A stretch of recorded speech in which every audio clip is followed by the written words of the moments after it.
2 দিন ধরে একটা বিষয় খুব ফেসবুকে ঘোরাঘুরি করতেছে।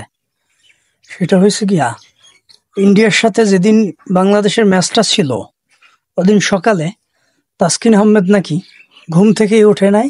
তার নাকি ঘুম থেকে উঠতে দেরি হয়ে গেছে, সে খেলায় অ্যাটেন্ড করতে পারে নাই। এটা আসলে একটা ইন্টারন্যাশনাল গেমের ক্ষেত্রে এরকম কথা, এটা কি আসলে যুক্তিযুক্ত?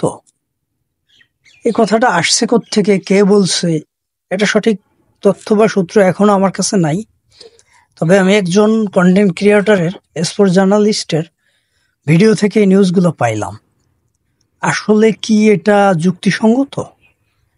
একজন সহ অধিনায়ক, সে গুরুত্বপূর্ণ একজন ফাস্ট বোলার, সে ঘুমিয়ে আছে, তাকে ডেকে কেউ তুলে নেয়, সে এজন্য খেলা অ্যাটেন্ড করতে পারে নাই।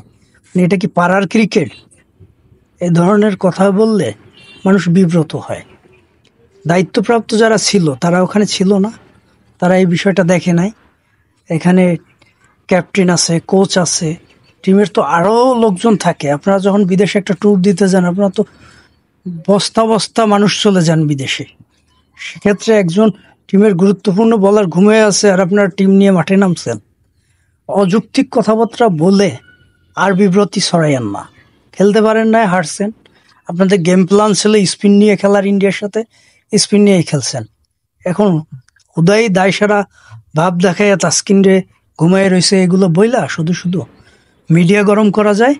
আর হচ্ছে কি, কিছু লোকরে বোঝানো যায়। আমরা যারা একটু চিন্তা করি, যারা খেলা দেখি, খেলা নিয়ে কিছুটা হলেও ধারণা রাখি, আমাদেরকে এগুলো গুজামিল বুঝ দিলে হবে না। আমরা এগুলো বুঝি না, বুঝতে চাইও না।